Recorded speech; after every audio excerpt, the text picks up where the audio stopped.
Hello दोस्तों, विशिष्ट आशुलिपि channel पर आपका बहुत बहुत स्वागत है। एपीएस की आशुलेखन परीक्षा संबंधी डिक्टेशन आपको 80 शब्द प्रति मिनट की गति से बोली जाएगी। Test start. संविधान के प्रति श्रद्धा भाव का प्रकटीकरण सही मायने में इन स्वतंत्रता सेनानियों के प्रति सम्मान का भी प्रकटीकरण है। डॉक्टर अंबेडकर और उनके जिन सहयोगियों ने संविधान सभा में बैठकर देश के भविष्य का मार्ग निर्धारण किया, वे निश्चित ही विशेष कृतज्ञता के अधिकारी हैं। डॉक्टर अंबेडकर ने देश को जोड़ने का प्रयास किया, अन्याय से हर किसी को मुक्त करने का मार्ग सुझाया। उन्होंने सिखाया कि प्रत्येक मनुष्य हर दूसरे मनुष्य को अपने समक्ष स्तर पर आदर और सम्मान प्रदान करें।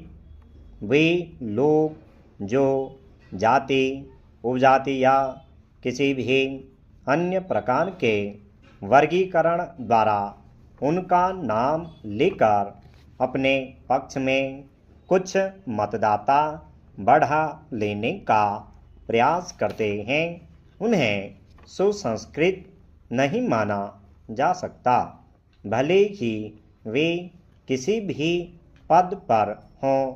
ऐसे लोग समाज के हितैषी तो नहीं ही माने जाएंगे।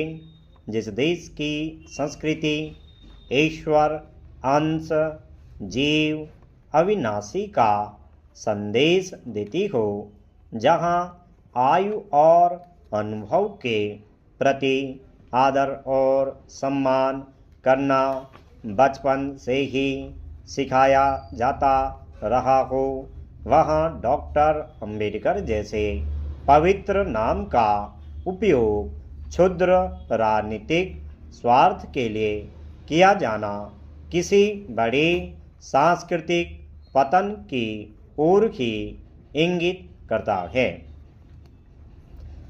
संविधान निर्माता जानते थे कि सत्ता के आने से और उसके द्वारा प्राप्त अधिकार, सुविधाएं तथा धन संग्रह की संभावनाएं व्यक्तियों पर नकारात्मक प्रभाव अवश्य डालेंगे। 26 नवंबर 1949 को जब संविधान का अंतिम प्रारूप स्वीकृति के लिए संसद में प्रस्तुत किया गया, तब संविधान सभा के अध्यक्ष डॉक्टर राजेंद्र प्रसाद ने जो भाषण दिया, वह सदियों तक लोगों का ध्यान आकर्षित करता रहेगा। उन्होंने कहा था, देश का कल्याण उस रीति पर निर्भर करेगा जिसके अनुसार देश का प्रशासन किया जाएगा। देश का कल्याण उन व्यक्तियों पर निर्भर करेगा जो देश पर प्रशासन करेंगे। यह एक पुरानी कहावत है कि देश जैसी सरकार के योग्य होता है, वैसी ही सरकार उसे प्राप्त होती है। डॉक्टर राजेंद्र प्रसाद ने देश में सांप्रदायिक भेद, जातिगत भेद, भाषा तथा प्रांतीयता के भेद और इसी प्रकार के अन्य भेदों का भी उल्लेख किया।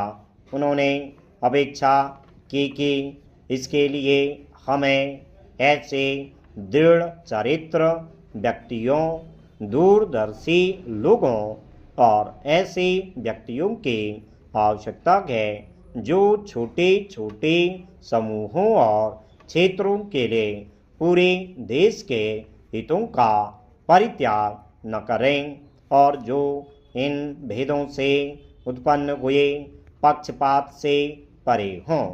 हम केवल आशा ही कर सकते हैं कि इस देश में ऐसे लोग बहुत मिलेंगे।